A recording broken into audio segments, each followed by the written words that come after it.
The listing post floated in the dark, like a forgotten nail driven into the edge of nowhere. It was a small thing, barely bigger than a cargo shuttle, bolted together with old steel and older hopes. Its name was Outreach 7, and it sat at the farthest point humanity had ever placed a permanent structure. Beyond it there was nothing claimed, nothing mapped, nothing known, just the black between stars stretching out. Forever, Outreach 7 had been listening. For 41 years of silence, 41 years of recording the hiss and pop of dying stars, the low groan of pulsars, and the empty static of a universe that did not seem to care that humanity existed. The three-person crew rotated every 8 months, and most of them described the posting the same way: boring, lonely, and pointless. A senior technician, Harun, had been on the station for 5 months. She was a quiet woman with short gray hair and hands that were always busy. She fixed things that did not need fixing just to keep herself from going mad. She had stopped believing the station would ever find anything. The universe, she had decided, was either empty or too far away to matter. That changed on a Tuesday. It was the kind of change that started small, a blip on a screen, a single irregular pulse buried in the background noise of the Cygni's reach. Hara almost missed it. She had been eating noodles from a vacuum pack and watching the data scroll by with half-closed eyes when a pattern caught her attention. She put the noodles down. She leaned forward. She played the signal back. It repeated, not like a natural phenomenon, Surrey, not like the echo of a collapsing star or the rhythm of a spinning neutron mass. It repeated with structure, with intention. The gaps between pulses were even. The frequency shifted in steps that followed a mathematical sequence. It was without any room for doubt. Artificial. Hara sat very still for a long time. Then she called the other 2 crew members. Then they all sat very still for a long time. Then they sent the data to Earth. The message took 11 hours to reach the nearest relay and another 6 to bounce through the chain of quantum-linked communication hubs that connected humanity's 14th star systems. When it reached Earth, it landed on the desk of a junior communications analyst named Rowe, who read it, spilled his coffee, and ran to his supervisor within 3 hours, and the signal had climbed the chain of command from a stained desk in a basement office all the way to the United Terran Confederacy's High Council chamber in Geneva. The High Council was a body of 12 people who governed humanity's collective interests across the stars. They were politicians, which meant they were very good at talking and very slow at deciding, but this time even they moved quickly. The signal was analyzed, confirmed, reconfirmed, and then analyzed again. The mathematics were clear. The structure was clear.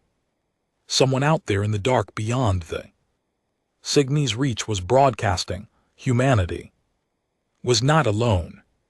The news was not released to the public. The council decided that panic, excitement, or a combination of both would not help anyone. Instead, they did what governments always did. They formed a plan behind closed doors and chose the people they trusted to carry it out. The first person they called was Ambassador Idris Opper.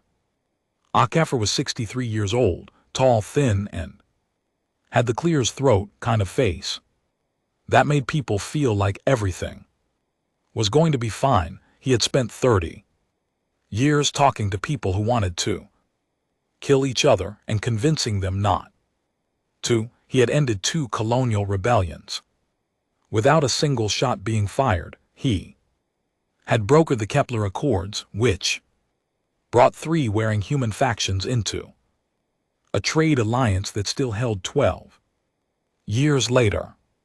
If there was a living human being who could talk to an alien civilization and not make things worse, it was Idris Akefer. He was sitting in his garden on New Carthage when the call came. He listened to the council's briefing, asked 7 precise questions, and then said yes. He packed a single bag. He kissed his husband goodbye. He boarded a shuttle and was off-world within 4 hours. The second person the council contacted was Admiral Lena Vasquez. Vasquez was a different kind of tool for a different kind of problem. She was 51, compact, and carried herself like a blade that had been sharpened too many times. She commanded the UTC's 4th Expeditionary Fleet, 62 warships built for deep space patrol and rapid response. She had fought in the Belt Uprising, the Proxima insurrection, and Clear's Throat, the short, ugly war on Tannhauser Gate. She had never lost a battle and never started one. Her soldiers loved her because she brought them home alive. Her enemies feared her because she was very good at making the alternative to peace look terrible. Vasquez received her orders aboard her flagship, the heavy cruiser Ironclad, while it was docked at Titan Station near Saturn. She read the briefing twice, the first time with professional interest, the second time with something that might have been worry, though she would never have admitted it. Her orders were clear. She was to escort Ambassador Offer to the source of the signal. She was to provide security. She was to follow Opper's lead on all matters of contact and communication. She was to use force only as an absolute last resort. The Council wanted peace. Council wanted a handshake across the stars. The Council wanted history to remember this moment as the day humanity made a friend. Vasquez wanted that too. But she had been a soldier long enough to know that wanting something and getting it were very different things. The mission came together quickly. Akefer was given the diplomatic cruiser Olive Branch, a sleek white vessel designed specifically for high-profile negotiations. It had luxurious meeting chambers, advanced translation systems, and absolutely no weapons. It was meant to look harmless. It was meant to say, without words, that the people inside it came in peace. Vasquez's fleet would follow at a distance, close enough to respond if something went wrong, far enough away that the aliens would not feel threatened. That was the plan. At least they departed from Titan Station on a cold Thursday morning. The Olive Branch jumped first, its FTL drive painting a brief streak of blue light across the darkness, and Vasquez's fleet followed in formation, 62 ships moving like a school of steel fish through the folded space between stars. The journey took 9 days. During those 9 days, UTC intelligence worked around the clock to decode more of the alien signal. What they found did not make anyone feel better. The signal was not a greeting. It was not a hello or a welcome or a curious hand reaching out to see who was there. It was a broadcast, automated, repeating, and very old. And when the linguists and mathematicians finally cracked enough of its structure to understand its meaning, the mood in the intelligence offices went from excitement to silence. It was a territorial claim, a border marker, a sign posted at the edge of someone else's yard that said, in language that needed no translation, "This space belongs to us. Stay out." The aliens called themselves the Veil. Their territory was called the Dominion of the Veil Compact, and their signal had been broadcasting for over 2,000 years, long before humanity had even left Earth's atmosphere. Aquifer received this information in his quarters aboard the Olive Branch. He read the translation carefully, then read it again. Then he sat back in his chair and thought for a long time. A territorial claim was not a death sentence. Many civilizations throughout human history had posted warnings at their borders. It was a sign of strength, of identity, of a desire to be left alone. It did not necessarily mean the Veil were hostile. It meant they were cautious. It meant they had something they wanted to protect. Aquifer had worked with cautious people before. Cautious people could be reasoned with. He sent a message to Admiral Vasquez, outlining his assessment. The Veil were likely a powerful established civilization. They were territorial but not necessarily aggressive. The best approach was to announce humanity's presence openly, express peaceful intentions, and request a formal meeting. Standard first contact protocol: slow, careful, respectful. Vasquez read his message on the bridge of the ironclad. She respected Aquifer. She respected his record, his intelligence, and his instincts, but she had spent her entire career learning one simple truth that diplomats often forgot: you could not reason with someone who did not see you as a person. And a civilization that had been broadcasting a keep out sign for 2,000 years might not see a newcomer as anything worth reasoning with. She sent back a short reply: understood, we'll maintain escort distance. Recommend we keep weapons hot and shields at standby, just in case. Aquifer agreed to the precaution. It was a reasonable compromise. On the 10th day they reached the edge of the Veilith border. The signal was strong here, pulsing through every frequency like a heartbeat. Aquifer ordered the Olive Branch to broadcast a response on the same frequency, a simple mathematical greeting followed by a message of peace, translated into the signal's own structural language. It was elegant work. The linguist had spent the entire journey building it. It said in essence, "We hear you, we come in peace, we wish to talk." Then they waited. The response came in 47 minutes. It was not words, it was not mathematics, it was a fleet wait. The Olive Branch's sensors screamed as 42 ships dropped out of FTL.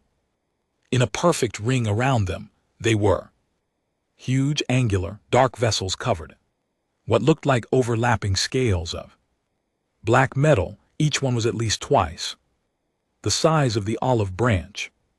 They moved with a precision that spoke of thousands of years of practice. They were warships, and they were in attack formation.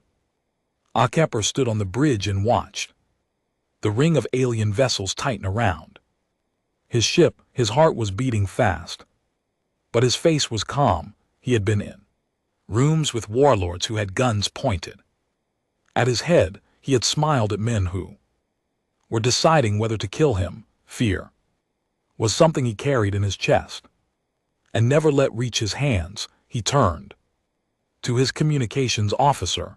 "Open a channel," he said. "All frequencies, you let them know we received their signal, and we are here to talk, nothing more." The officer did as she was told. The message went out. The alien ships did not move. They just hung there, darkened, silent like a ring of black teeth, waiting to close. Then a transmission came through, a single voice, deep and resonant, translated through the Olive Branch's systems in rough, broken sentences. The translation was not Perfect, but it was clear enough. Small creature, the voice said, you have entered the dominion, you have not been invited, you have not been summoned, you stand in the shadow of the violet compact and you will answer for your presence. Akheper straightened his jacket. He had heard worse openings. We are the people of Earth, he said, his voice steady and warm. We received your signal. We came not to intrude, not curring, but to introduce ourselves. We seek only peace and understanding. Between our peoples there was a long silence. Then the voice came again, and this time there was something in it that Akheper did not like. It was amusement. Not the kind that came from a good joke, but the kind that came from watching something small and helpless do something foolish. Peace, the voice repeated as if tasting the word and finding it strange. You speak of peace. You do not know what that word means. Here in the Dominion, peace is simple. It is the silence that comes after obedience. The channel remained open. The 42 ships remained in formation, and Akheper, for the first time in his long career, felt a cold weight settle in his stomach that had nothing to do with fear, and everything to do with recognition. He had heard that tone before, not from cautious people, not from people who wanted to be left alone. He had heard it from people who believed with absolute certainty that they were better than everyone else in the room. The voice spoke again. This time it was not addressing Akheper, it was addressing its own fleet, but the channel was still open, as if the speaker did not care whether the humans heard. Record this, the voice said. Another species has crawled to our border and begged for our attention. We will teach them where they stand, as we have taught all the others. The transmission ended. The ring of ships began to move, slowly. Deliberately they tightened their formation, pushing closer to the olive branch like a fist closing around a small white stone. Akheper stood on his bridge and watched them come behind him. His crew was afraid when he could hear it in their breathing, see it in the way their hands gripped their consoles. They were diplomats, translators, and scholars. They were not soldiers. They had never been this close to death before. Akheper had, and he knew with the certainty of 30 years spent reading people across tables and battlefields, that the next few hours would decide everything, not just for his crew, not just for his mission, but for every human being alive. And he pressed his calm and sent a brief calm message back to Admiral Vasquez, still waiting with the fleet beyond sensor range. Admiral, he said, I think you should start planning for the worst. Then he turned back to face the alien ships, straightened his shoulders, and prepared to do the only thing he knew how to do. He prepared to talk. Yet he did not yet know that talking would not be enough. The veil were tall. That was the first thing Ambassador Idris Opper noticed when the visual feed finally connected, and he saw them for the first time. They were tall, broad, and built like something that had evolved on a world where everything was trying to kill you, and you had decided to kill it all back.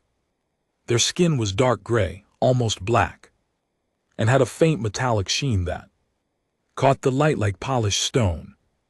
Their faces were long and angular, with deep-set eyes that glowed a dull amber, and moved with the slow, deliberate focus of predators. Their mouths were wide, lined with something between teeth and mandibles, hard ridges of bone that clicked together when they spoke.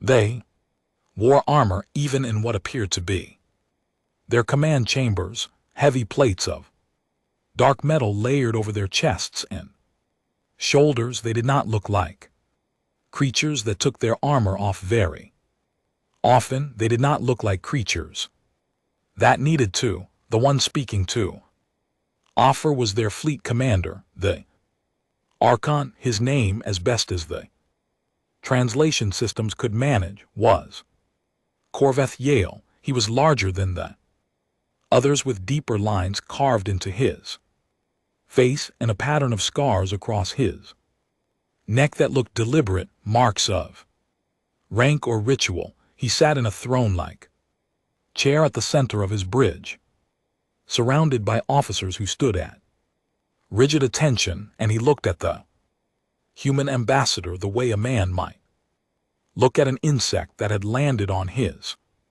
dinner plate. "You are small, Argel," said. The translation came through flat and toneless, but the contempt was clear.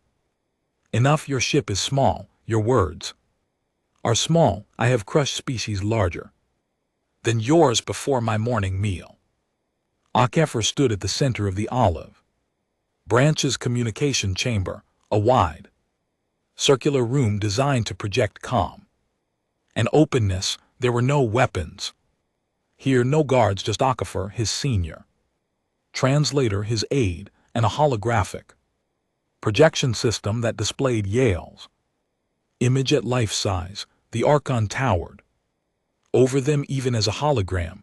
"Archon," Zel Akefer said, keeping his voice level and respectful, "I appreciate your willingness to speak with us. We are new to this region of space, and we understand that our presence may be unexpected.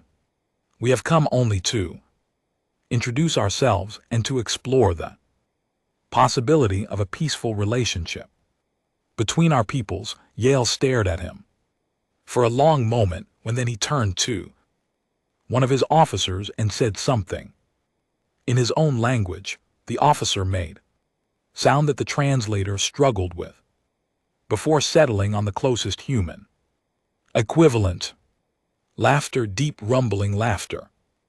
"Peaceful relationship," Gale repeated, turning back to Akefer. The words sounded wrong in his mouth, like they were concepts he had never been asked to consider. "You do not understand where you are, small creature. Let me explain it to you, since your kind is clearly young and ignorant." He leaned forward in his throne, and the hologram shifted with him, his amber eyes boring into Akefer from across the void. "The Veil Compact has ruled this region of the galaxy for 6,000 years. 6,000 years.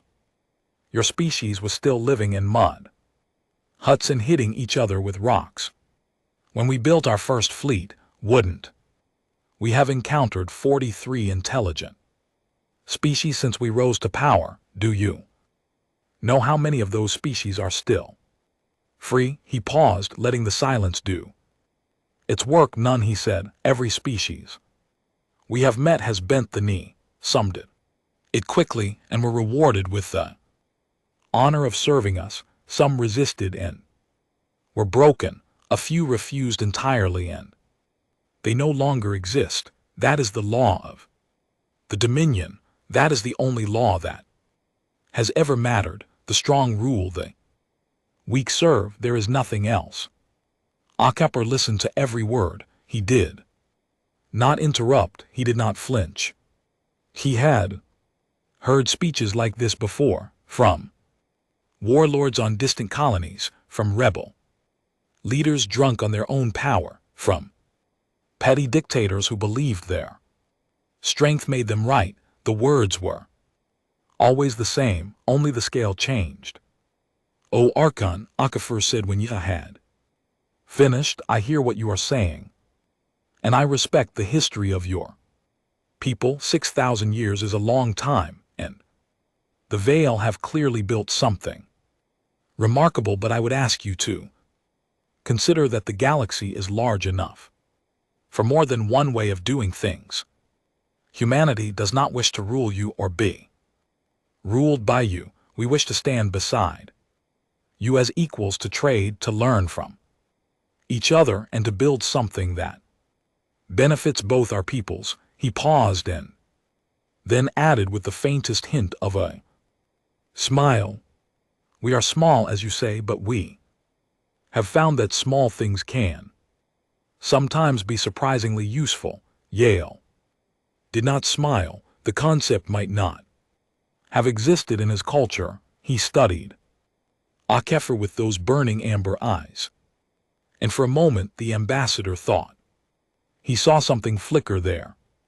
Curiosity, perhaps, or the faintest crack in the wall of absolute certainty. Then the crack closed. "You are amusing," Giles said. "I will give you that. Your courage is unusual for a lesser species. Most of them are already on their knees by now, weeping and begging." He straightened in his throne, "But courage does not chain the facts. You have entered the Dominion without permission. You have not knelt.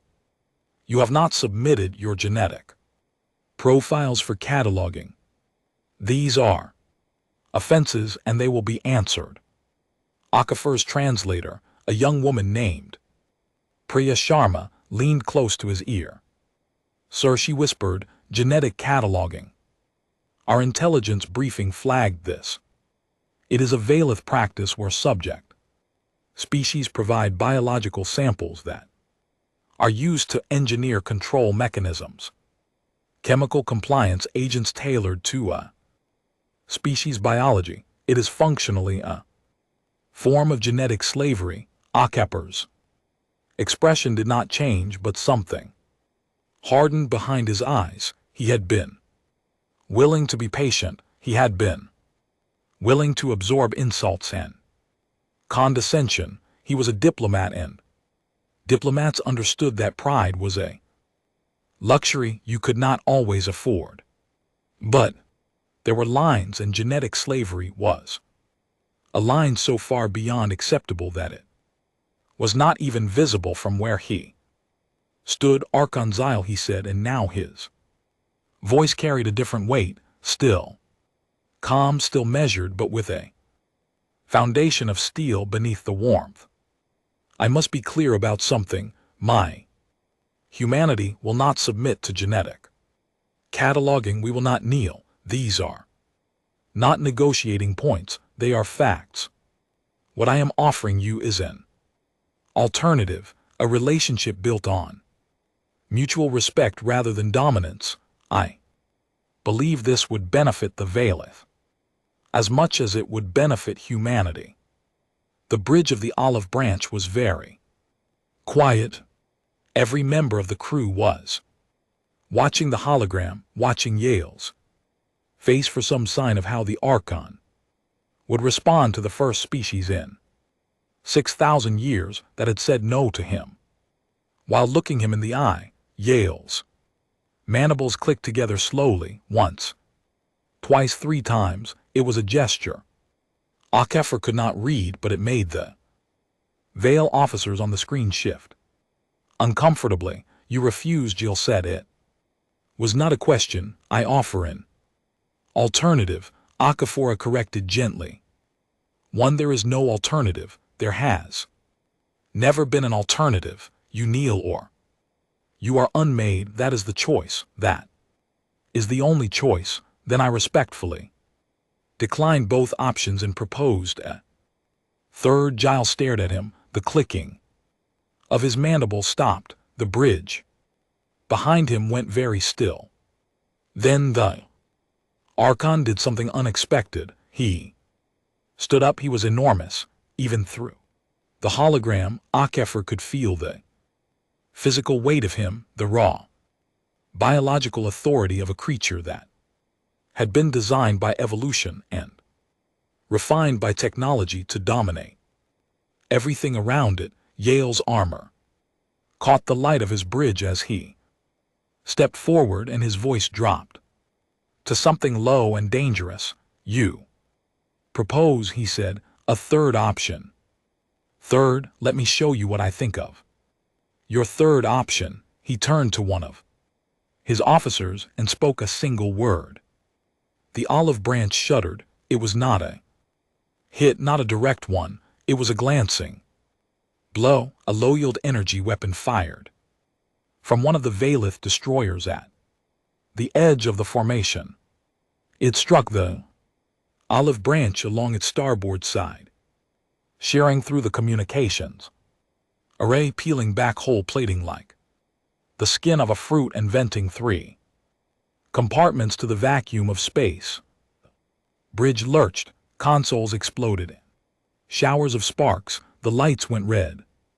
Akepper was thrown sideways into the railing and felt something crack in his ribs. Priya Sharma hit the floor hard and did not get up immediately. Alarms screamed from every direction. Through the smoke in the chaos, Akepper heard the damage reports come in, and the communications array was gone. 3 compartments breached. Emergency bulkheads had sealed, but the ship was crippled, and worse, the voice of his medical officer strained and barely controlled, reporting what Akepper had already feared.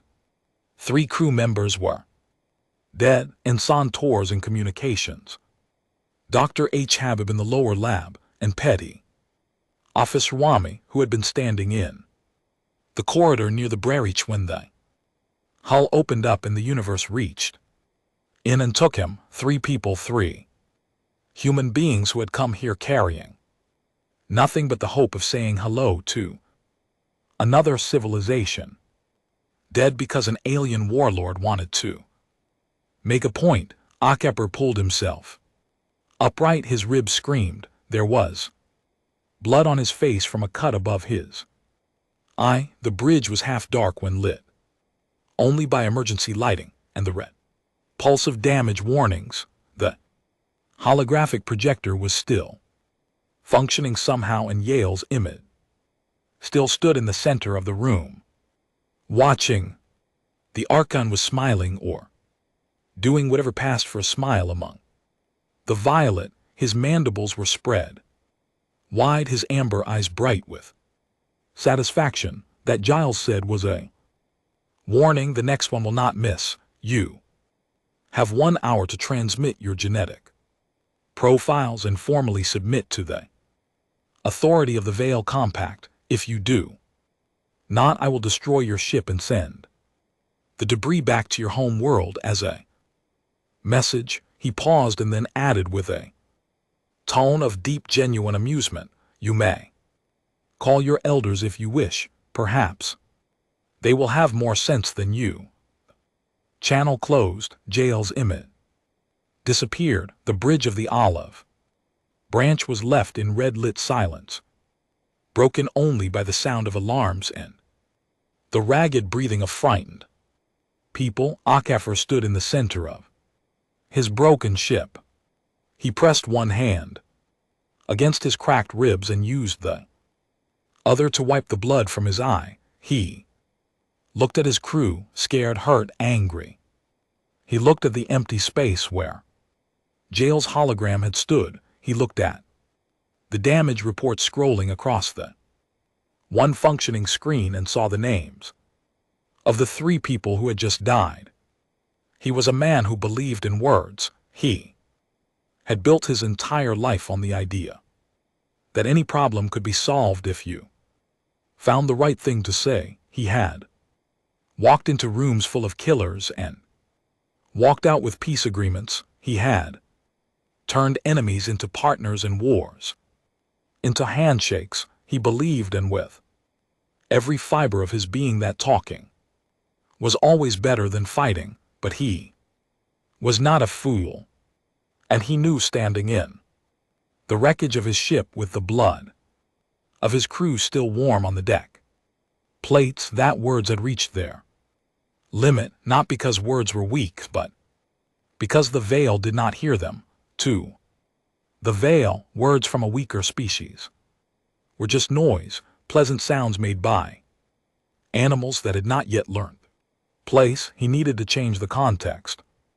He needed to make the Veilith understand that humanity's words came from a place they had never encountered before. place where peace was not a sign of weakness but a choice made by people who had the power to choose otherwise.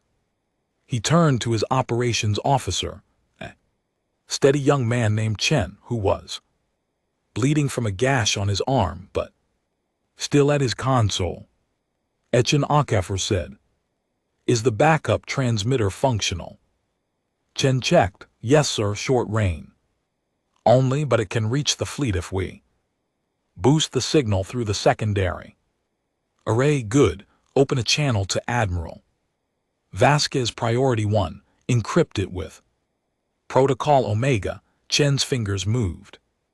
The transmitter hummed. A connection was established, thin, weak, but there. Admiral Akafer said into the comm. His voice was calm, his words were measured, but his hands hidden below the console were shaking. "This is Ambassador Akafer. Aboard the Olive Branch, talks have failed. The Veil have fired on our ship. 3 of my crew are dead. They have given us 1 hour to submit to what amounts to genetic enslavement." He paused, took a breath, and then said the words that would change history. "I am invoking Protocol 7. Ask send everything." The line was quiet for exactly 3 seconds. Then Admiral Vasquez's voice came back, and it was perfectly steady, perfectly controlled, and colder than space itself. "Understood, Ambassador. Hold position. Help is coming." The line went dead. Akafer lowered his hand from the comm and turned to look through the cracked viewport of his bridge. Outside, the 42 Valith warships sat in their ring of black metal, patient and smug, waiting for humanity to kneel. Far away on the bridge of the heavy cruiser Ironclad, Admiral Lena Vasquez turned to face her crew. Every officer on the bridge was looking at her. They had all heard the transmission. They all knew what Protocol 7 meant. Vasquez did not waste time on speeches. She had never been good at them, and there was no time for them now. Or she turned to her communications officer, a veteran named Akinquo, and said 6 words. "Wake up the Erebus Knox." Akono's eyes went wide. He had served under Vasquez for 7 years and had never seen her invoke that name. He had heard rumors about it, the way every sailor in the fleet had heard rumors. Ship so large it had been built inside a moon, a weapon so powerful it had been classified above the clearance level of most admirals, a thing that was never supposed to be used because using it meant that everything else had already failed. He entered the command codes with steady hands and sent the signal. Somewhere in a place that existed on no public star chart, something very large and very old began to wake up. Back on the Olive Branch, Ambassador Akafer stood on his broken bridge and waited. His ribs ached yet with the names of his dead crew burned in his mind. Through the viewport he could see the faint glow of the Valith flagship's engines, and he imagined Arkanzel sitting on his throne, confident and patient, waiting for the small creatures to realize they had no choice. Akaper had made a career of giving people choices. He had always believed that every conflict had a solution that did not involve bloodshed. He still believed that, but he also understood something that pure pacifists often did not. Sometimes before you could give someone a choice, you had to make them understand that you had one too. The Veil did not know what was coming. They had spent 6,000 years at the top of the food chain, unchallenged and unthreatened, and they had come to believe that this was the natural order of things. Inra, they believed that because they were strong, they had the right to rule. They believed that because no one had ever stopped them, no one ever could. They were about to learn something new. Akepper closed his eyes and waited. He did not pray because he was not a praying man, but he hoped that what was coming would be enough to make the valley listen, and he hoped more than anything that when the dust settled, there would still be a chance for the peace he had come here to build. The hour ticked by. The veil waited. The olive branch drifted broken and bleeding light into the void. And in the darkness between the stars, something was moving. Archon Korvath. Yale was not a patient creature. Patience in Veil culture, he was considered a weakness, a quality of prey.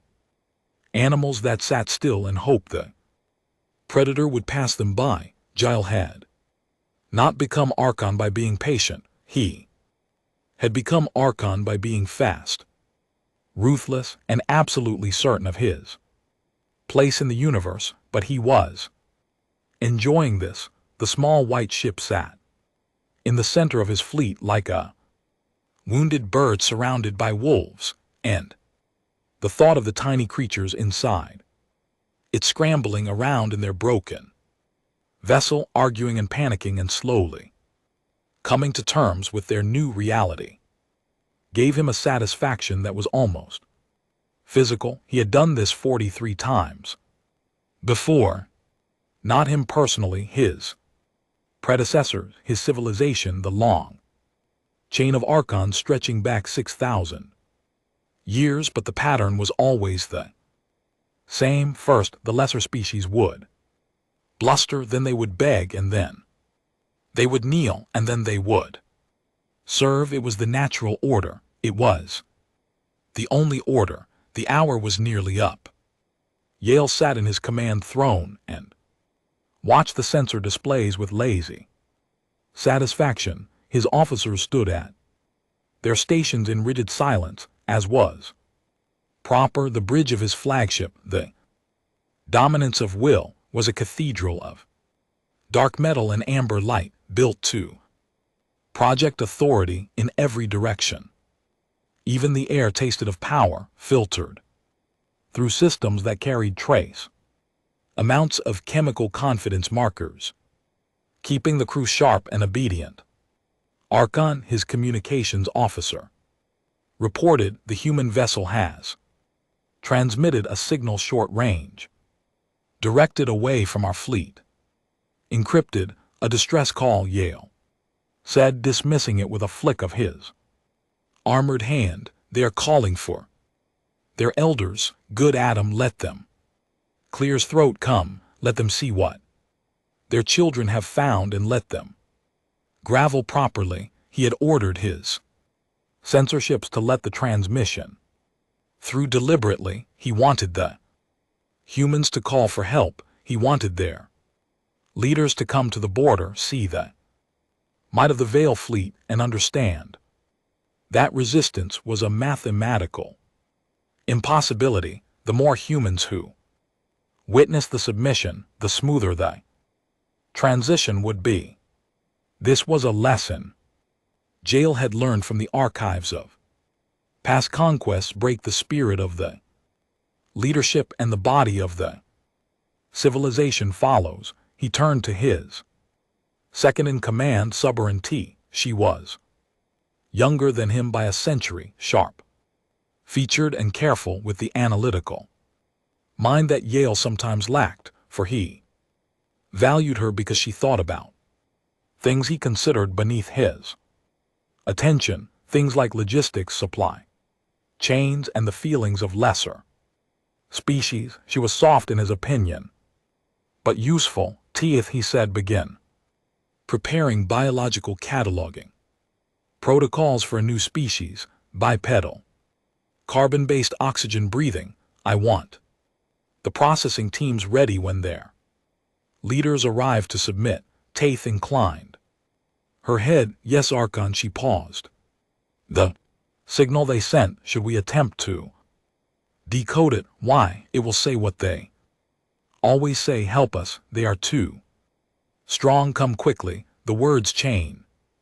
From species to species, but the meaning is always the same. Fear, it is the universal language. Teeth nodded and turned to her console, but something about the situation was pulling at her in a way she could not quite name. The human ambassador, the tall one with the dark skin and the steady voice, had not behaved like the others, the previous species. By this point in the process had been weeping or screaming or trying to flee. The human had stood there with blood on his face and cracked ribs and had argued, not begged, argued, as if he genuinely believed he had the right to. It was strange.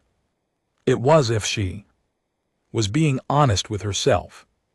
Unsettling, she pushed the thought aside and focused on her work. The Archon was right. It did not matter how the humans felt, it only mattered how strong they were, and they were not strong enough.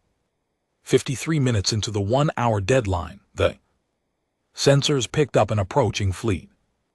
The veil detection arrays were the finest in the known galaxy. They could track a shuttle across 3-star systems and identify its model from the engine signature alone. They registered the incoming human fleet with professional efficiency, 62 warships, various classes approaching in standard formation at high FTL velocity. Estimated arrival 12 minutes. Gile reviewed the data and allowed himself a low rumbling sound of satisfaction. The human fleet was larger than the white ship had suggested, but it was nothing remarkable. 62 ships against his 42. Might have been a concern if the ships were Valith class, but they were not. They were small, primitive things, dangerous in the way that a swarm of insects was dangerous, but ultimately manageable. His fleet could handle them without breaking formation. Let them come, he said again, louder this time so the entire bridge could hear.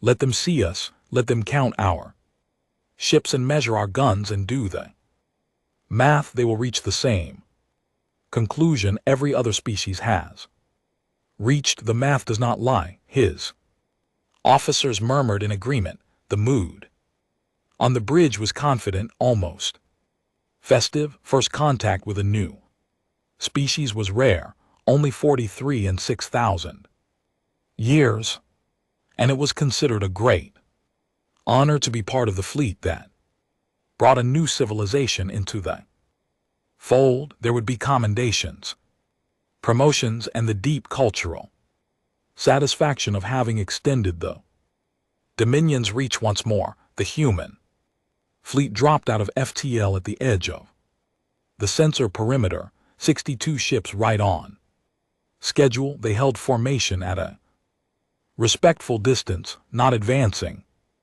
showed not retreating. The veil sensor officers cataloged them with board efficiency, cruisers, destroyers, frigates, support vessels. Nothing unusual, nothing threatening. Jail leaned back in his throne. Open a channel to the human fleet, he ordered. Inform them that their diplomatic vessel has been given terms and that Archon, it was Teeth. Her voice was different. Jail turned to look at her and saw something he had never seen on her face before. It was not fear, not exactly. It was confusion, deep, genuine confusion.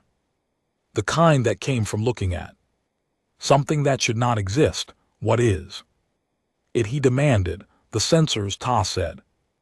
There is something else. Yale frowned and looked at the main display. The human fleet was there, 62 contacts, holding position behind them at the very edge of detection range. Ada was something else, a single contact, but the readings made no sense. The sensor display was flickering, struggling to process the data, the numbers cycling through values that were beyond the Normal operating range. Is it a malfunction? Zia asked. No, Archon, the sensors are functioning correctly. They are simply unable to accurately measure what they are detecting. Explain. The mass reading alone. As she stopped, swallowed, started again. The mass reading is larger than some moons in our home system. The energy output is Archon. The energy signature is registering as equivalent to a small star. A cold silence fell over the bridge. Every officer turned to look at the display. The single contact was growing as it moved closer, and with each passing second, the sensor readings climbed higher. Mass, energy, non-dimensional scale. Every number was wrong. Every number was impossible. Then the FTL distortion hit. It washed over the veil fleet like a wave, a ripple in the fabric of space itself that made every sensor array on every ship in the formation overload simultaneously. Warning alarms screamed. Display screens cracked. 3 sensor drones at the perimeter of the fleet simply went dark, their systems fried by the sheer magnitude of the distortion. It was as if someone had thrown a stone the size of a planet into the pond of local space, and the waves were still spreading on the dominance of will. The bridge went red. Officers shouted. Systems rebooted, and through the chaos, Archon Zell gripped the arms of his throne and stared at the main viewport as something emerged from the distortion and became visible to the naked eye. The UTS Erebus Nox dropped out of FTL like a god stepping through a doorway. It was 27 km long, 27 km of dark angular hull plating that seemed to absorb light rather than reflect it. Its surface was layered in adaptive nano armor that shifted and rippled like the skin of something alive, constantly adjusting, constantly analyzing its environment. Its bow was broad and flat like the head of a hammer, and along its flanks ran weapon batteries that stretched for kilometers, rows upon rows of turrets, launch tubes, and energy projectors that looked less like guns and more like the fingers of a clenched fist. It dwarfed the Veiled fleet, not in the way a large ship dwarfs a small one, in the way a mountain dwarfs a pebble, in the way an ocean dwarfs a puddle. The 42 Veileth warships, which had seemed so vast and imposing just moments before, now look like scattered toys floating in the shadow of something that should not have been built by mortal hands. The human fleet reformed around the Titan like an escort. 62 warships that would have been any other civilization's greatest military achievement reduced to an honor guard for the thing that moved between them. The bridge of the dominance of will was silent, not the silence of confidence, the silence of creatures who had just seen the ground shift beneath their feet. Archon Tithe said, and her voice was barely above a whisper. Full scan. Results are in. Gale did not respond. He was staring at the viewport, his Clear's throat, mandibles frozen, his amber eyes locked on the shape that filled the sky like a new constellation. Teeth reported anyway. Much 27.3 km in length, mass consistent with a heavy planetoid. Power output exceeds anything in our records by a factor of 40. Hull composition unknown, alloys at least 3 materials we have never encountered. Weapon systems we count over 8,000 individual weapon imp placements. Shield harmonics we cannot penetrate them with our scanners. They are operating on frequencies we do not have the technology to read. She paused. Archon, that ship could destroy this entire fleet in a single engagement. Our Models give us a survival probability of less than 2%. Jail said nothing. His hands were still on the arms of his throne. His clear throat claws had dug grooves into the metal on the bridge of the Erebus Knox at Admiral Lena. Vasquez stood at the center of a command deck that could have housed a small town. The bridge was circular, tiered, and staffed by over 300 officers working in precise, quiet coordination.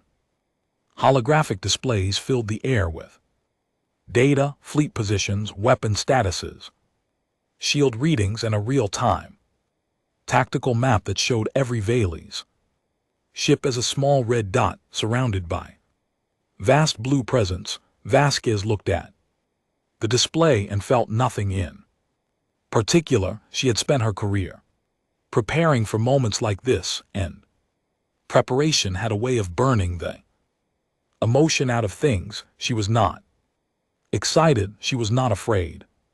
She was focused the way a surgeon was focused before a difficult operation, aware of the stakes but consumed by the work. Status of the olive branch, she asked. Damaged but intact. Admiral, life signs are stable. Ambassador Akefer is alive. Good. Status of the Valeth fleet. Holding position. No weapons charging. They appear to be waiting. They are thinking. Vasquez said, that is what I want them to do. She turned to her tactical officer, Lieutenant Commander Reyes. Execute Protocol 7 broadcast. Reyes nodded and initiated the sequence. What happened next was not a message in the traditional sense. It was a data packet, a dense, compressed bundle of technical information transmitted simultaneously to every Valeth ship in the formation. It bypassed their communication systems entirely, embedding itself directly in their sensor networks through a method that the Veil had never encountered. It was, in effect, a forced download of the data. Packet contained exactly one thing: the technical specifications of the Erebus Knox. Not all of them, not even most of them, just enough. Weapon yields, shield capacities, power output curves, armor composition ratings, drive capabilities, crew complement. And because Admiral Vasquez believed in clarity, a simple mathematical comparison showing what would happen if every weapon on every Veil ship in the fleet fired simultaneously at the Erebus Knox's forward shields. The answer, rendered clean numbers that needed no translation, was nothing. On every Valeth bridge in the formation, officers stared at the data as it populated their screens. The numbers were not ambiguous. The numbers did not require interpretation. Numbers said, in the universal language of mathematics, that the thing floating in front of them was beyond anything they had ever built, ever encountered, or ever imagined. The numbers said that the Veil fleet, the pride of a 6,000-year-old civilization, was not outmatched. It was irrelevant. On the dominance of will, suberrant. Tieth read the data 3 times, then she turned to the Archon. Archon, she said, and her voice carried the careful weight of someone delivering news that could end the world. This data is accurate. Our own sensors confirm it independently. Their specifications match what we are detecting. Giles' mandibles were clicking rapidly, a sign in Valeth body language of extreme agitation. He had been an Archon for 112 years. He had commanded fleets that burned cities and broke nations. He had never in all that time we encountered problem that could not be solved with sufficient force. He was encountering one now. It is a trick, he said.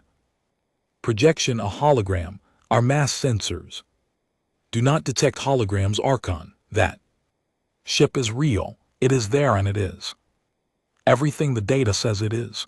Jail. He stood because sitting felt like submission, and Corveth Jail did not submit.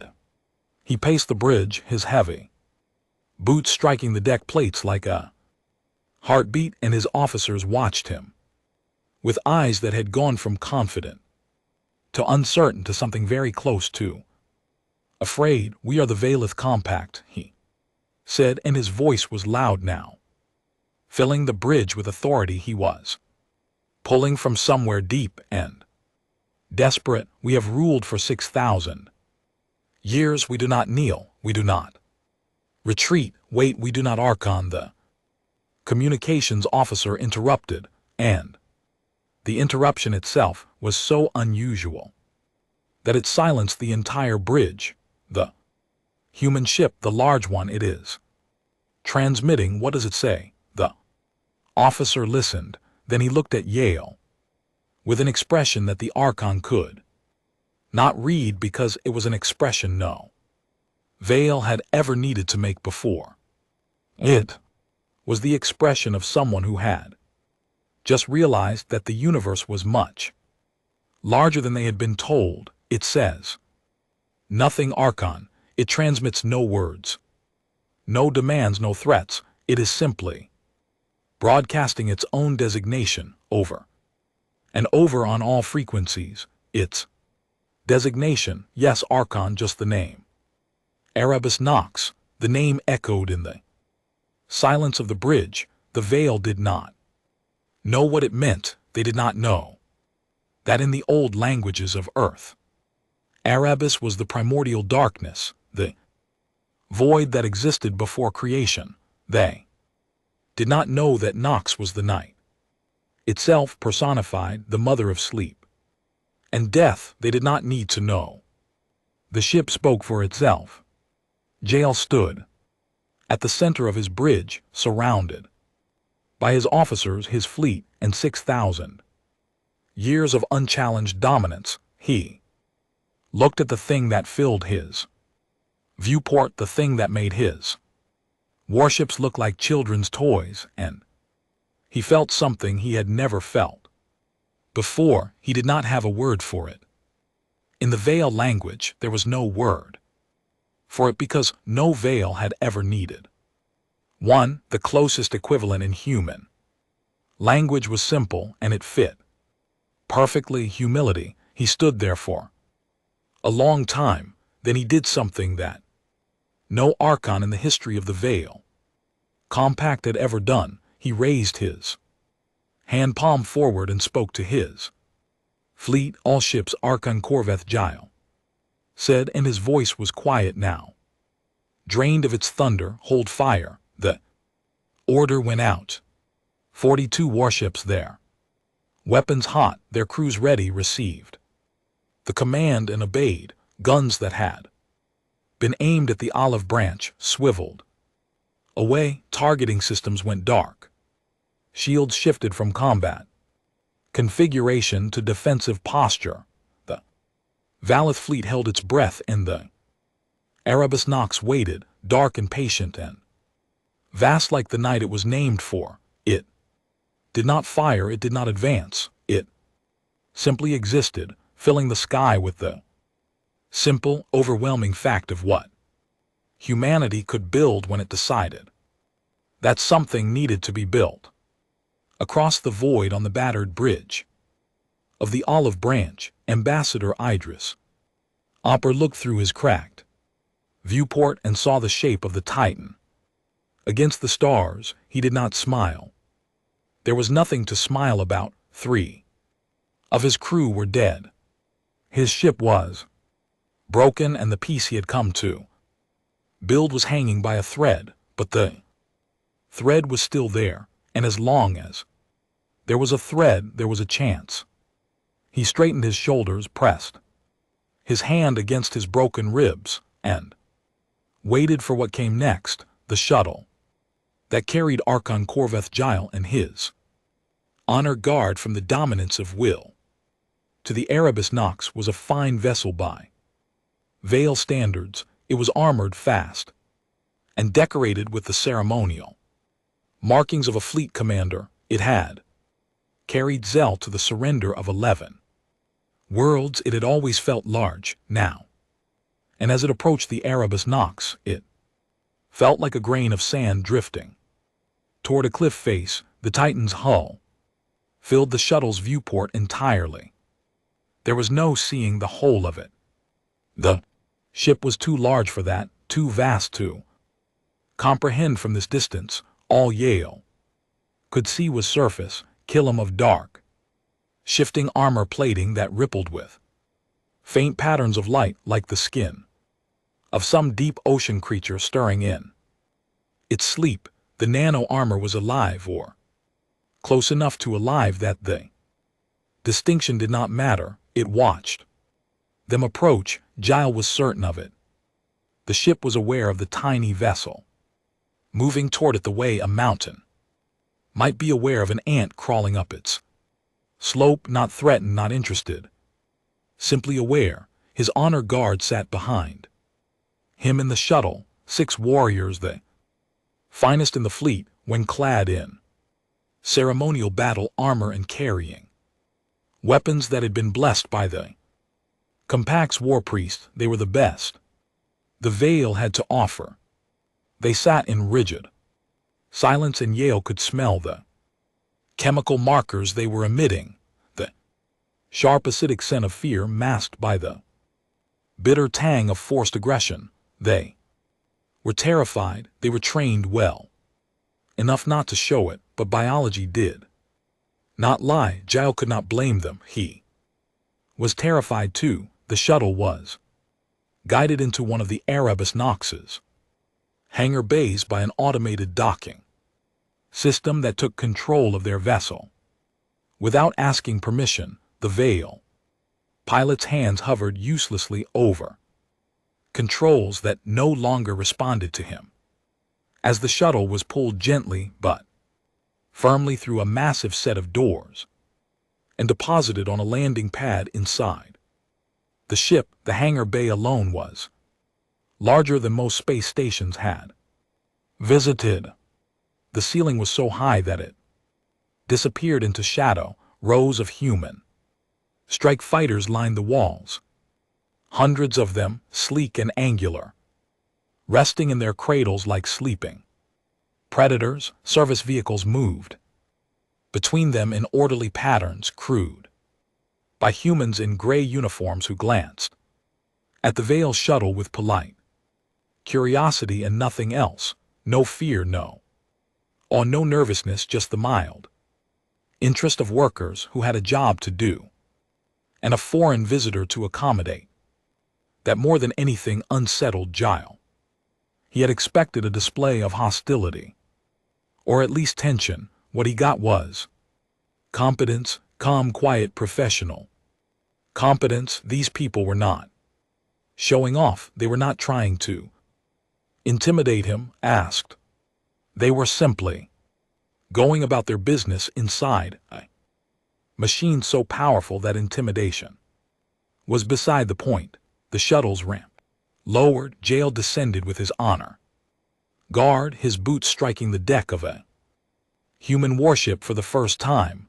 The air was clean and cool, carrying a faint metallic scent that was not unpleasant.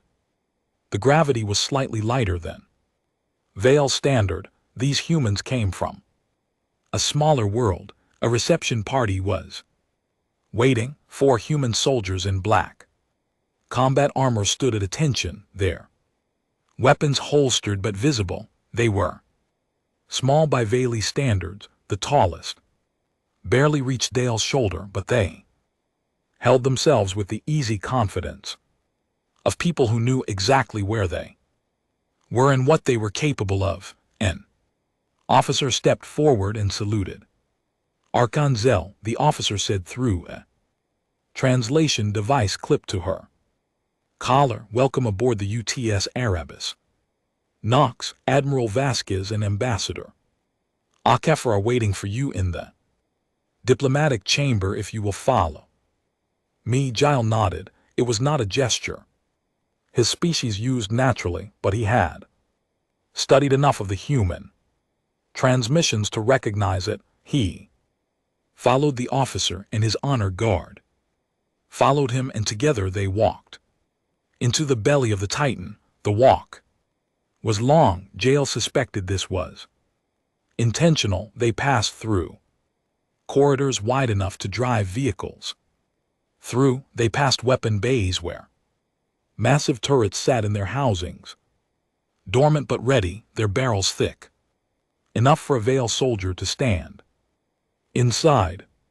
They passed through a section where the walls were transparent and revealing the interior of a hangar so large it held not just fighters but full-sized warships, human destroyers, docked inside. The Erebus knocks like lifeboats inside a cruise liner. Yah counted 6 before they turned a corner and lost sight of the hangar. 6 warships, any one of which could have challenged a Veil cruiser, carried his cargo. They passed the central reactor section, and here Giles stopped. Despite himself, the corridor opened onto a viewing gallery that looked down into the heart of the ship, and what he saw there made his breath catch in a way that no battlefield ever had.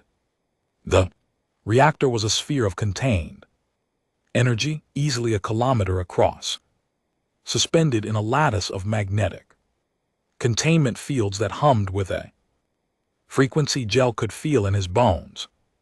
It pulsed with a blue-white light that was not quite steady, not quite rhythmic. It moved like a heartbeat, or like breathing, or like something dreaming. The energy readings his implants were picking up were beyond anything the Veil had achieved in 6,000 years of research. This way, Archon, the officer said politely, and Jael realized he had been standing still for nearly a minute. Staring, he moved on, but the image of that reactor stayed in his mind, burning like an after-image behind his eyes. His people had built great things.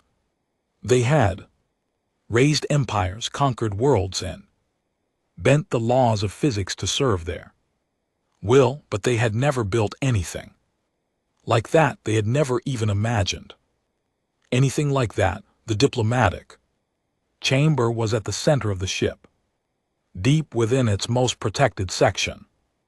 It was a large circular room with a high ceiling and soft and indirect lighting that cast no harsh shadows. The floor was polished to a mirror shine. At the center of the room was a table, simple, rectangular, made of dark wood, real wood Xyle noted from a tree, and organic material shaped by hand, placed at the heart of the most advanced war machine in the galaxy. He did not know what to make of that. Admiral Lena Vasquez stood on one side of the table.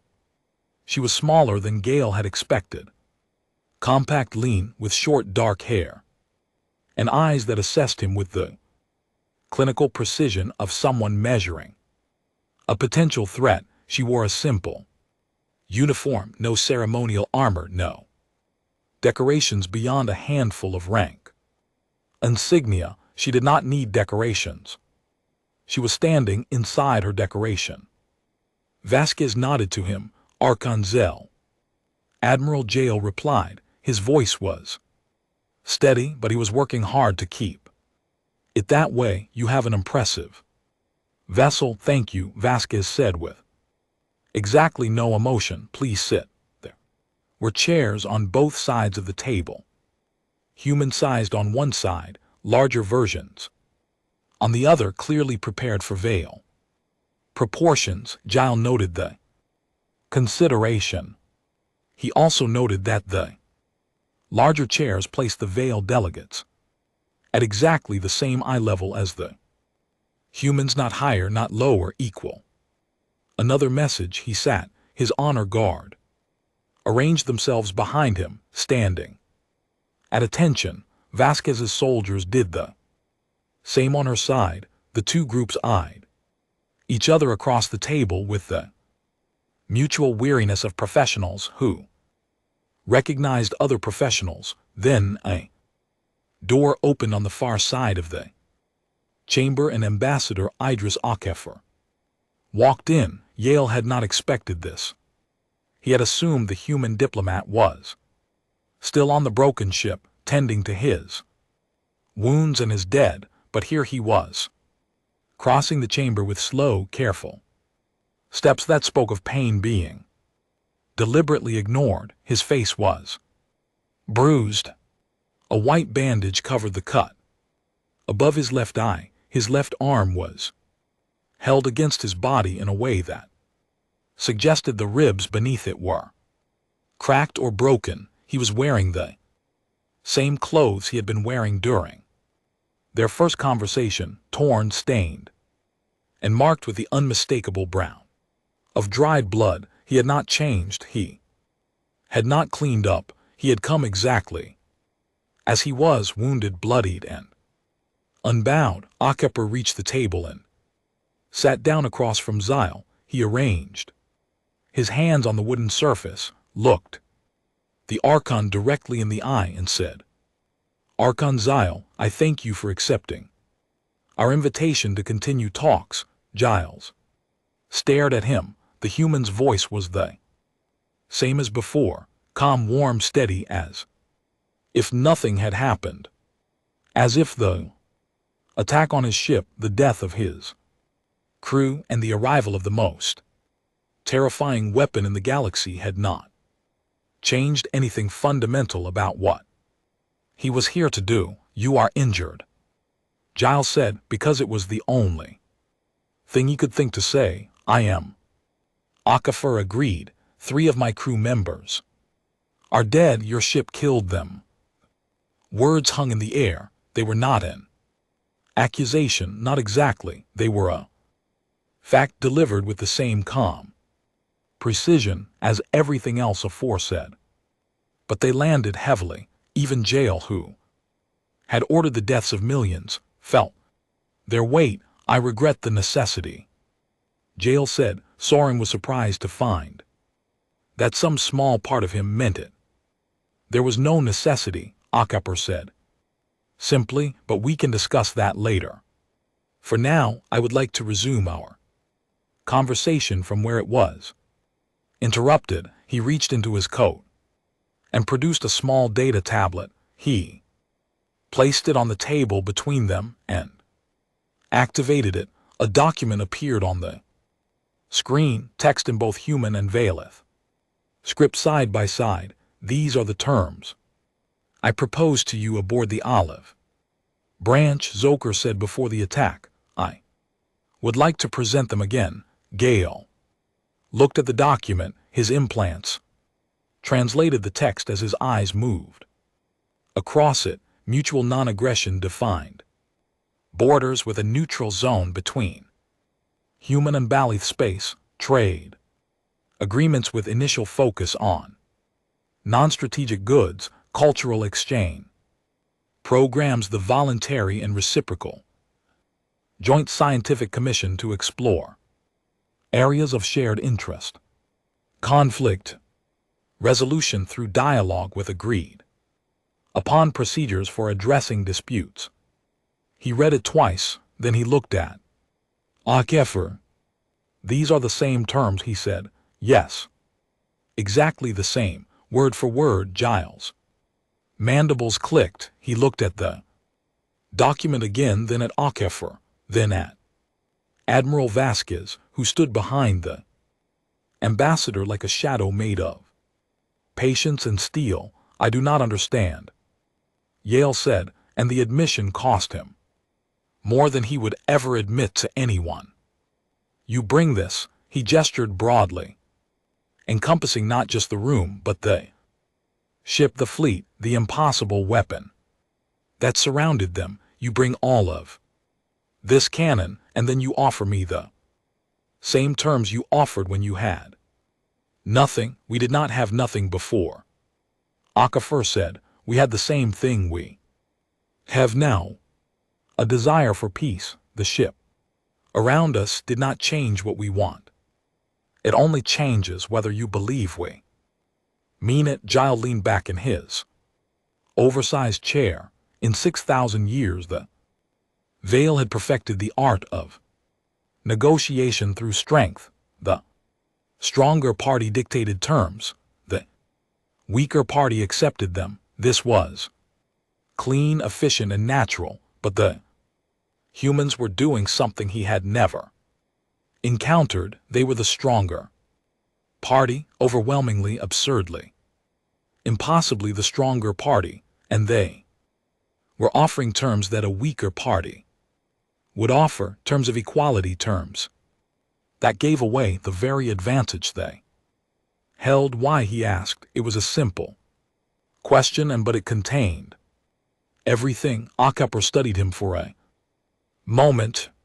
Then he spoke, and his voice was quiet, as if he was sharing something personal. Archon, I have spent my life talking to people who believe that power gave them the right to take what they wanted. Some of those people were from my own species. Humans have not always been good to each other. We have fought wars that killed billions. We have committed acts of cruelty that we will never fully make up for. We know what it means to use strength as a weapon against the weak because we have done it ourselves. Many times. He paused, letting that settle. We built the Erebus Nox because we understood something about ourselves, that we are capable of terrible things when we are afraid or angry, or when we convince ourselves that our strength makes us right. This ship was not built for you. It was built as a reminder to us, a reminder of what we could become if we ever stopped choosing to be better. He met Giles' eyes. I am offering you these terms because they are right, not because we are weak, not because we are afraid of you, but because peace between equals is the only kind of peace that lasts. I have seen what happens when one side dominates the other. It does not end, it furs, it breeds resentment, rebellion, and eventually war. I do not want that for your people or for mine. He gestured at the bandage on his face, the blood on his clothes. 3 of my crew died today because your civilization believes that strength is the only thing that matters. I am sitting across from you in pain in a ship that could turn your entire fleet into vapor, and I am telling you that strength is not the only thing that matters. I am offering you something your people have never been offered before, the chance to be something other than conquerors, the chance to meet someone as an equal. The room was silent. Even the guards on both sides had stopped their quiet, professional breathing and gone still. Yale sat with those words for a long time. He was not accustomed to processing ideas that did not fit the framework he had lived inside for his entire life. The Valeth worldview was simple. The strong ruled, the weak served. It was elegant in its clarity. It had worked for 6,000 years. But sitting in this room, in this impossible ship, across from a wounded man who was offering him kindness, backed by the power to destroy him, Yah felt the framework crack, not break, not shatter, just crack, a thin line running through a wall he had thought was indestructible. He turned to Teeth. She was standing behind him with the honor guard, and her expression was carefully neutral, but her eyes were bright with something that might have been hope. She had always been the soft one, the one who questioned the old ways, quietly in private where no one could hear. Now she was watching her Archon sit across from an alien who was saying things she had never dared to say herself, and she was waiting to see what he would do. Taith, Giles said, your assessment. She stepped forward. The terms are generous, Archon, more generous than anything we would offer in their position. The military analysis is clear. Their ship is beyond our capability to match. Refusing these terms would mean conflict. How do?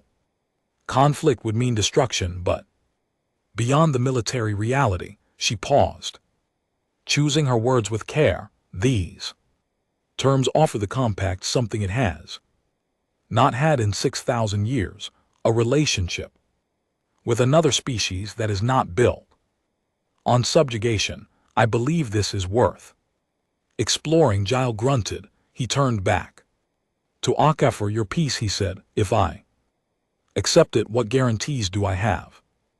The same guarantees I have, Akafor said. Your word and mine, backed by the understanding that breaking them would be costly for both of us.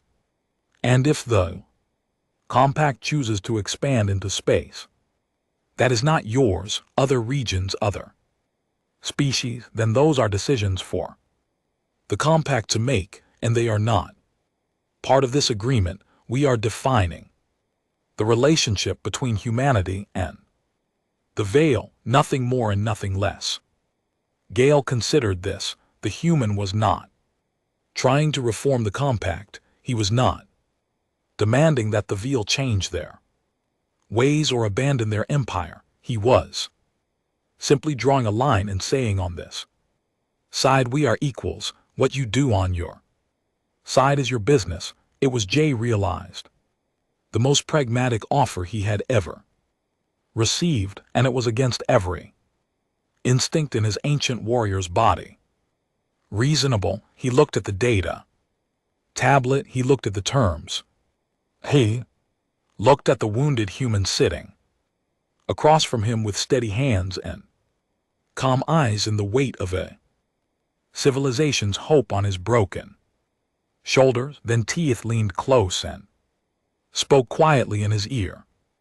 Archon, long-range sensors have detected 4 additional FTL signatures converging on our position, same magnitude as this vessel. Giles' blood went cold. Four more ships like this one. The thought was beyond comprehension. 1 was enough to end his fleet. 5 was enough to end the compact itself. He did not know, could not know, that the signatures were decoys, ghost echoes projected by Admiral Vasquez's electronic warfare systems designed to create exactly this moment. The Erebus Nox was one of a kind.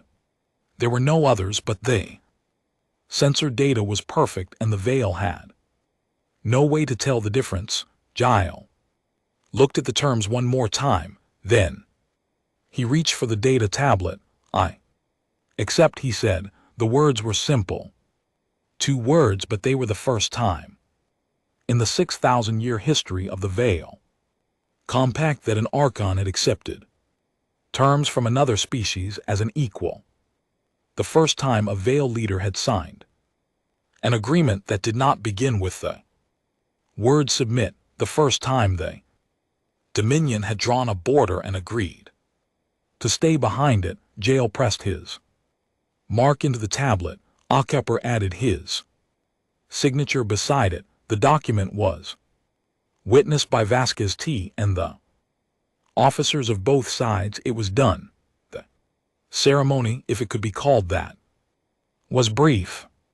There were no celebrations, no speeches, no toasts. The weight of the moment was too heavy for festivity.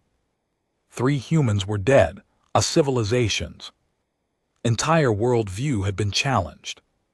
The peace was fragile, uncertain, and built on a foundation of mutual recognition that could crack at any moment, but it was there. It existed.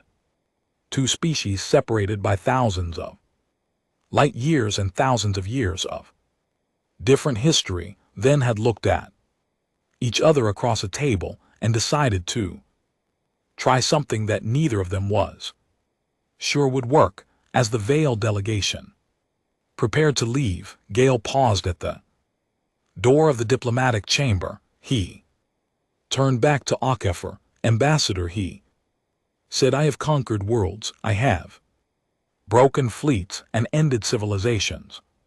I have done things that your people would call monstrous, and I have never lost a moment's sleep over any of them. He paused, but I will remember this day, and I will think about what you said about strength and what it is for. Akheper inclined his head.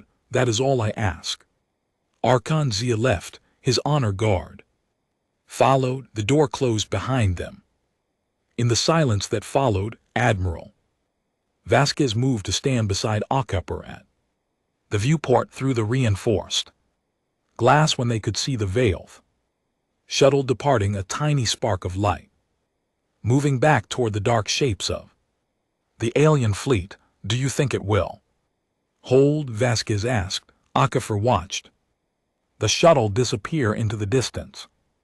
He pressed his hand against his broken ribs and let out a slow, careful breath. It does not matter if they believe in peace, he said. It matters that they believe in the Erebus Nox. Vasquez looked at him for the first time since he had known her. Something that might have been a smile touched the corner of her mouth. That, she said, is the most honest thing a diplomat has ever said. They stood together and watched the veil fleet begin slowly and carefully to withdraw. 6 months passed. In the scale of civilizations, 6 months was nothing. A blink, a breath, air, a single tick of a clock that measured time in centuries. But for the two species that had met at the edge of the Cygni's reach and decided not to destroy each other, 6 months was enough to begin changing everything. The Valith Compact honored the accord. This surprised many people on the human side, including several members of the UTC High Council who had privately wagered that the agreement would collapse within weeks. It did not collapse. The border was established. The neutral zone was defined. Trade convoys began making cautious runs between human and Valith space, carrying non-strategic goods, raw materials, agricultural products, cultural items. Nothing dangerous, nothing that either side would miss if the relationship fell apart. But the convoys ran on schedule, and they ran without incident. In end, every successful trip was a small brick laid in the foundation of something that might with time and patience become real. Trust. Ambassador Idris Akheper oversaw the process from the newly established human diplomatic station at the edge of the neutral zone. His ribs had healed, though they still ached on cold mornings. The cut above his eye had left a thin scar that he chose not to have removed. He wanted to remember how it got there. He wanted everyone who looked at him to remember the 3 crew members who had died on the Olive Branch. In tours, Dr. H. Habib and Petty Officer Wami were given full honors by the UTC. Their names were etched into the memorial wall at Geneva alongside every human who had ever died in the service of exploration and peace. Akheper attended the ceremony. He stood in the front row and in his best suit and did not cry. He saved that for later, alone in his quarters where no one could see. A diplomat could show many things in public, but grief, real grief, was private. Admiral Lena Vasquez returned the Erebus Nox to its hidden berth, the hollowed-out moon in an unnamed system that appeared on no chart. The Titan powered down its systems, going dormant one by one, its vast corridors falling silent, its reactor cooling from the brightness of a small star to the faint pulse of a sleeping heart. It would wait therein the dark until it was needed again. Vasquez clears throat. Hoped it never would be. She suspected it would be. She returned to active duty with the 4th Expeditionary Fleet and was quietly promoted to Fleet Admiral, rank that had not existed before and was created specifically for her. The promotion came with a new responsibility, oversight of all humanity's Titan-class assets. The fact that there was only one Titan asset was classified above the level of most government officials. As far as the galaxy was concerned, humanity had an unknown number of the ships, and the UTC was happy to let that ambiguity do its work. The first Valley civilians arrived in human space 4 months after the Accord. They were scholars, 3 of them assigned by the Compact to study humanity as part of the cultural exchange program. They arrived at the human colony of New Geneva aboard a Valith courier vessel flanked by 2 Valith warships that lurked at the edge of the system like nervous parents watching their children enter stranger's house. The scholars were cautious, formal, and visibly uncomfortable.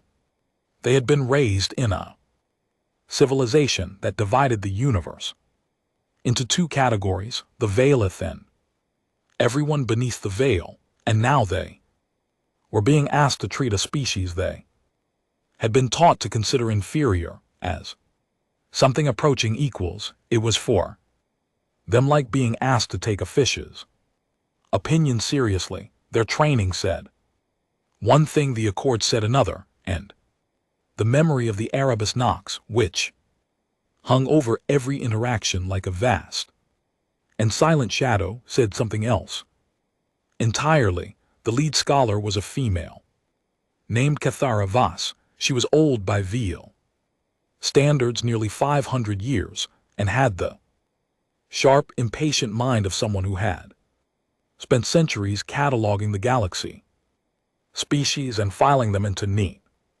categories of superiority and inferiority.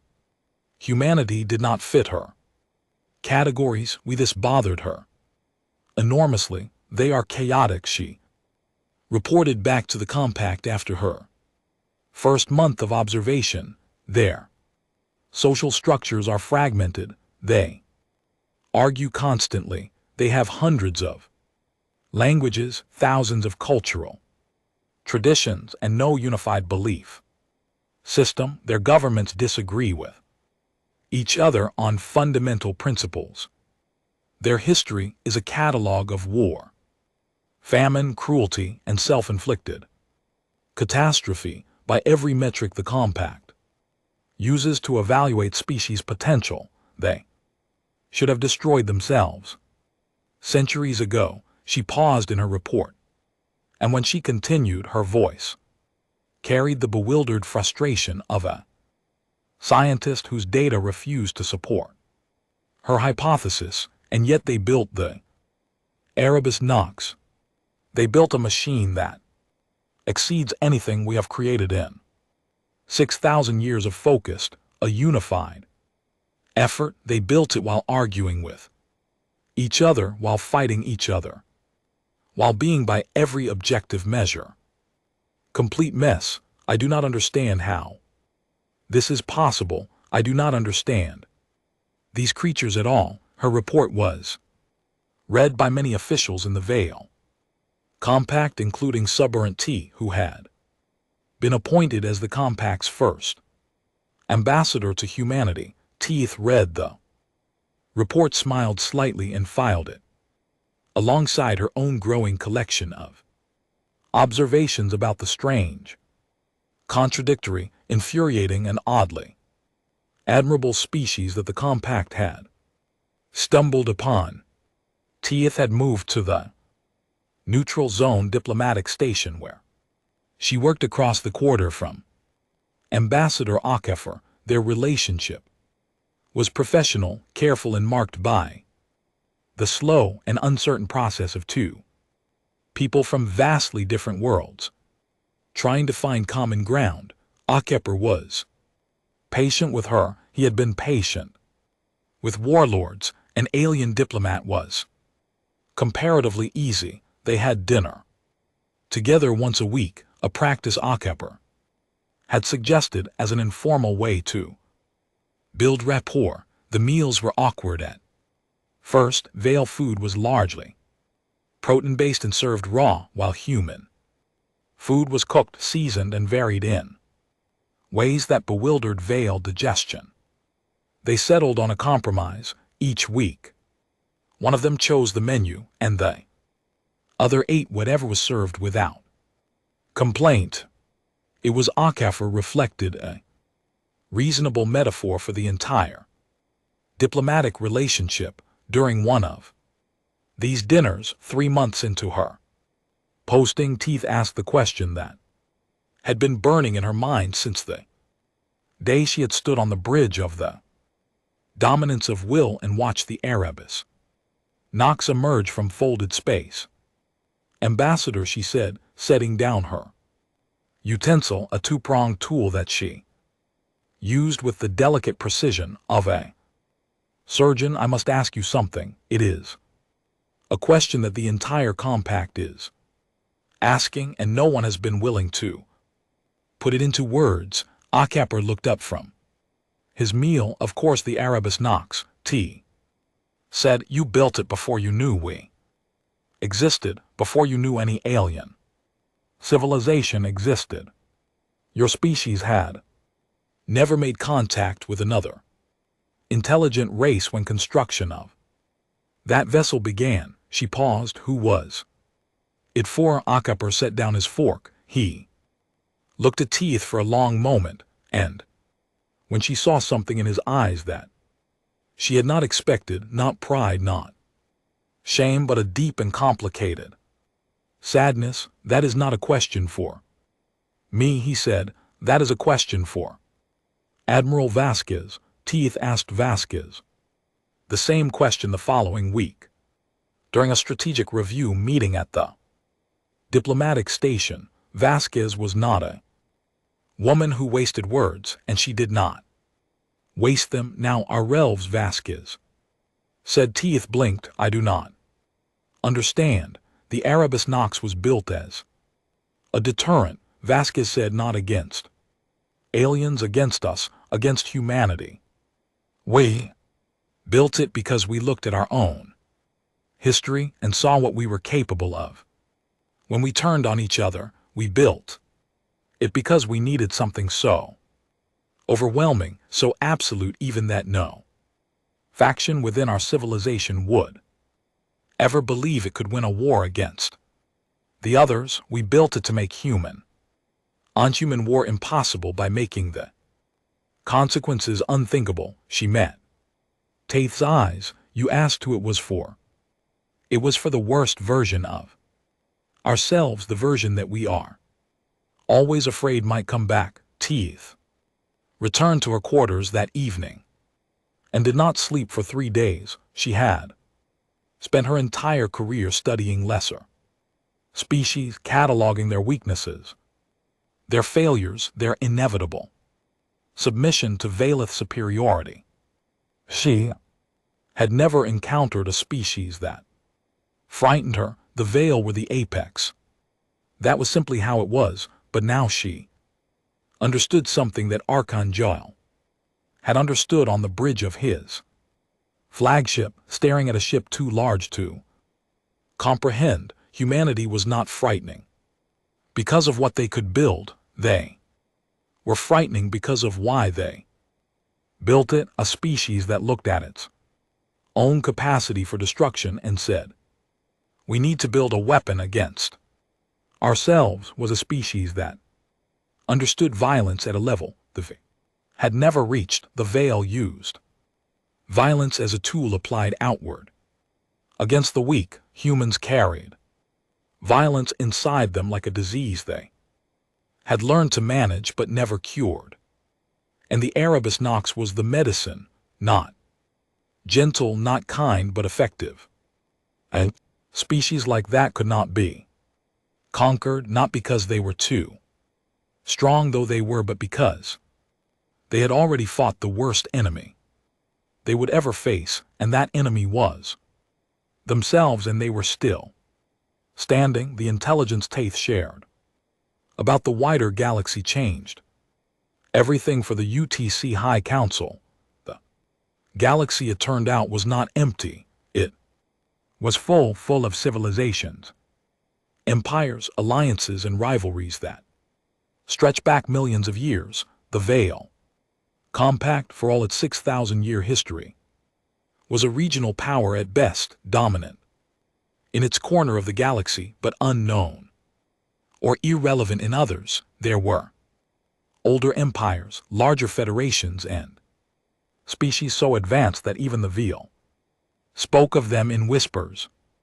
And there was a pattern, a single repeating pattern, that ran through the history of every civilization the Veil had encountered or heard rumors of. The strong dominated. The weak, empires rose and fell. Species were conquered, enslaved, absorbed, or destroyed. The galaxy operated on a principle as old as life itself. Power determined everything, and mercy was a luxury that no one could afford. Humanity had entered a galaxy that ran on fear. Every civilization either held the whip or felt it. There was no middle ground. There was no third option until now. The UTC High Council convened an emergency session in Geneva to determine humanity's path forward. The session lasted 9 days and became, by all accounts, one of the most heated debates in the history of human governance. The Hawks spoke first. They wanted to build more Titans. They wanted to expand, aggressively claim territory, and establish humanity as a dominant power before someone else decided to test them. The galaxy was dangerous, they argued. The Veil had been a warning. The next species might not be willing to talk, and the only way to survive in a galaxy built on fear was to be the thing that everyone else was afraid of. The Dove spoke next. They wanted to dismantle the Erebus Nox. They argued that the weapon was a moral abomination, a monument to humanity's worst instincts, and that carrying it into the galaxy would make humanity no better than the Veil or any other conquering empire. The only way to change the galaxy's pattern was to break it, to show that a species could be powerful without being a predator. Disarm, they said. Lead by example. Trust the galaxy to follow. The debate raged back and forth, growing louder and angrier with each day. The Hawks accused the Doves of naivety. The Doves accused the Hawks of warmongering. Old political rivalries surfaced. Historical grievances were dredged up. The council rate, which was supposed to represent the unified voice of humanity, sounded like exactly what it was: a room full of people who could not agree on what to have for lunch, let alone how to navigate the most dangerous environment their species had ever encountered. On the 8th day, Ambassador Idris Offer asked to address the council. He stood at the podium in the great hall, a tall, thin man with a scar above his eye and a calm voice that could fill a room without ever rising above conversational volume. He looked at the council members, the observers, the cameras broadcasting to every human world, and he spoke. I have listened to 9 days of debate, he said, and I have heard 2 proposals. The first says we should become the biggest predator in the jungle once. The second says we should put down our weapons and hope the other predators become vegetarians. With respect to my colleagues on both sides, I believe both proposals are wrong. He paused, letting the silence do its work. The Hawks are right that the galaxy is dangerous. It is. The Veil taught us that, and the intelligence they have shared confirms it. We cannot survive by being weak. any species that disarms in a galaxy built on force will not survive long enough to prove a point. He turned to the other side of the chamber. The doves are right. That power without principle is just tyranny with better technology. If we build a 100 titans and use them to conquer, we become exactly what we found at the Cygni's Reach, an empire of fear, ruling through violence, breeding the resentment that will eventually tear us apart. Moya, we have done this before in our own history. It never ends well. He placed his hands on the podium and leaned forward. I am proposing a third path. We keep the Erebus Nox. We maintain our strength. We build whatever we need to build to ensure that no one in this galaxy can threaten humanity's survival. But we do not use that strength to conquer. We do not use it to dominate. We use it to create space. Space for conversation, for negotiation, for the possibility that two species can meet each other and choose something other than war. His voice grew quieter, more personal, and the chamber leaned in to hear him. I stood on the bridge of a broken ship with 3 dead crew members and offered peace to a species that had spent 6,000 years crushing everyone they met. I did not offer that peace because I am naive. I offered it because I was standing behind the biggest gun in the galaxy, and I knew that if we could not offer peace from that position, we would never offer it at all. He straightened. Humanity will always extend its hand first, but behind every open hand stands a closed fist. We do not conquer, we do not submit. We offer peace, and we make the cost of refusing it unthinkable. That is what I am proposing. That is who I believe we should be. The chamber was quiet for a long time. After he finished, then the vote was called. The proposal passed unanimously, not because everyone agreed with every word, but because every person in that room understood on some level too deep for politics that Akefer had described.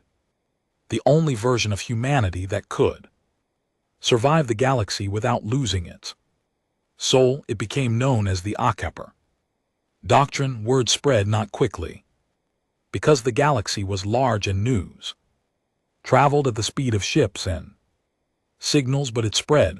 The Veil Compact shared it first, not out of generosity, but out of bewildered fascination. A species that could have demanded anything and chose to demand nothing was a novelty worth discussing. Other species heard about it through trade networks, intelligence channels, and the slow organic process of galactic gossip. And something unexpected happened.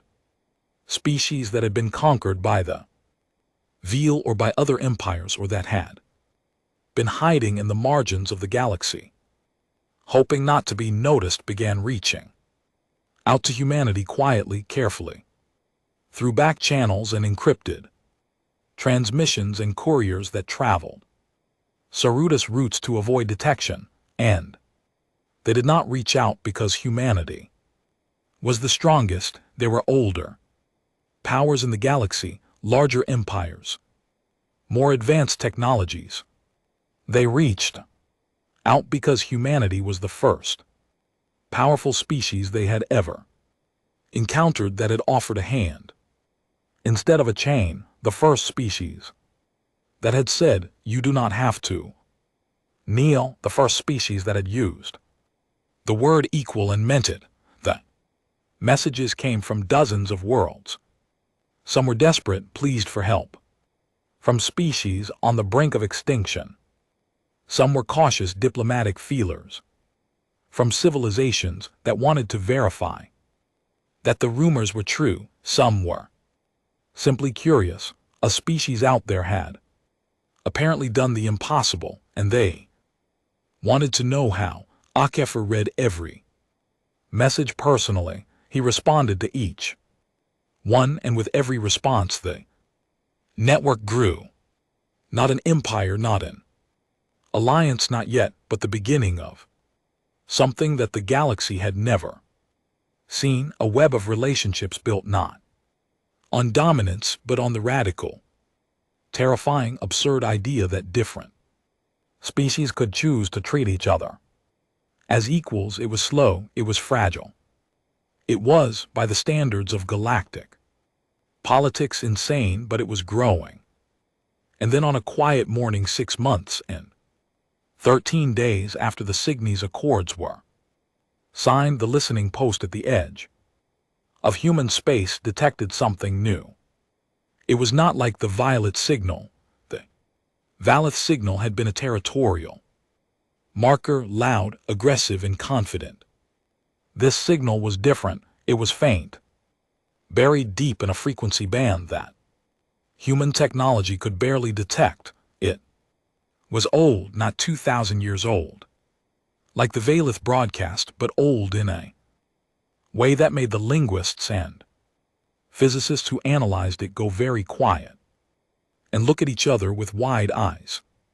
The signal was millions of years old, possibly older. It had been traveling across the galaxy for so long that it had been stretched and distorted by the expansion of space itself. Decoding it took weeks of work by the best minds humanity had. When the translation was complete, it was delivered to Ambassador Alkefer and Admiral Vasquez simultaneously in sealed files marked with the highest classification the UTC possessed. Alkefer opened his file in his office at the diplomatic station. He read the translation. He read it again. Then he sat very still and stared at the wall for a long time.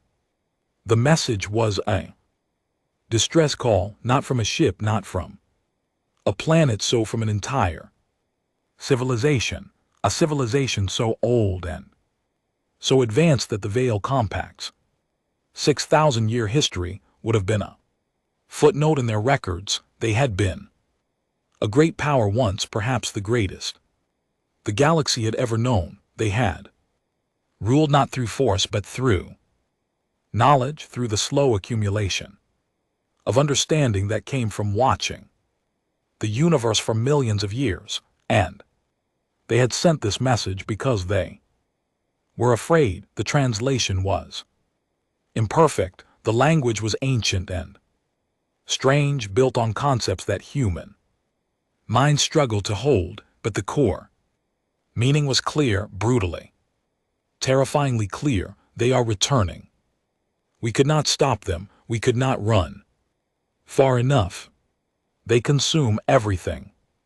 They are patient. They sleep between the stars and wake when civilizations grow bright enough to notice. We were bright.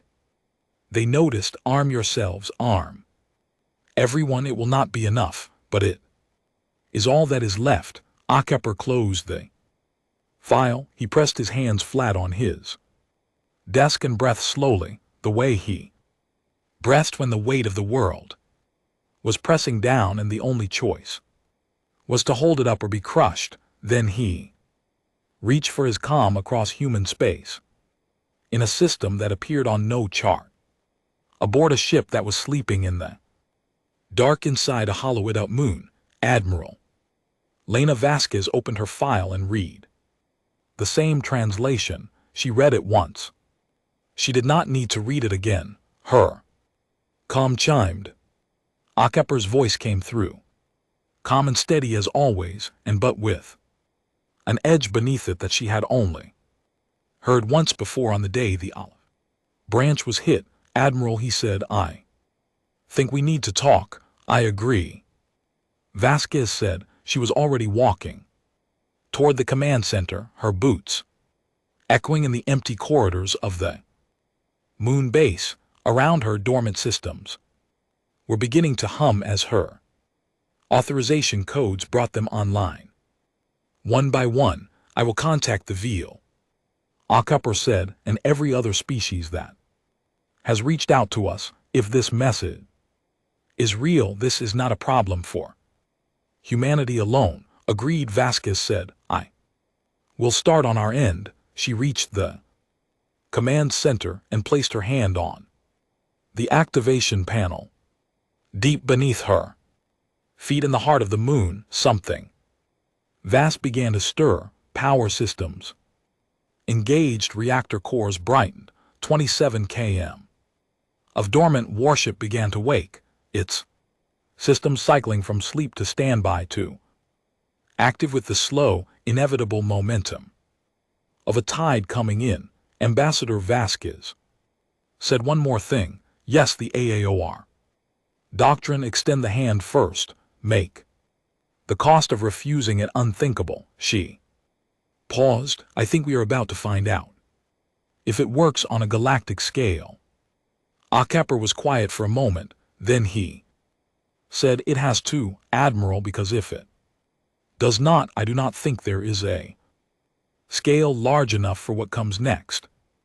The comm went silent. Akepper began making calls. Vasquez began giving orders, and in the dark between the stars, the Erebus Nox opened its eyes.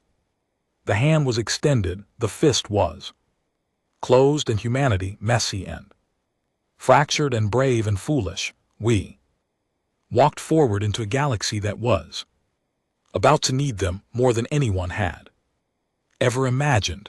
The night was old, the darkness was deep, and somewhere far away something was waking up, but so were they.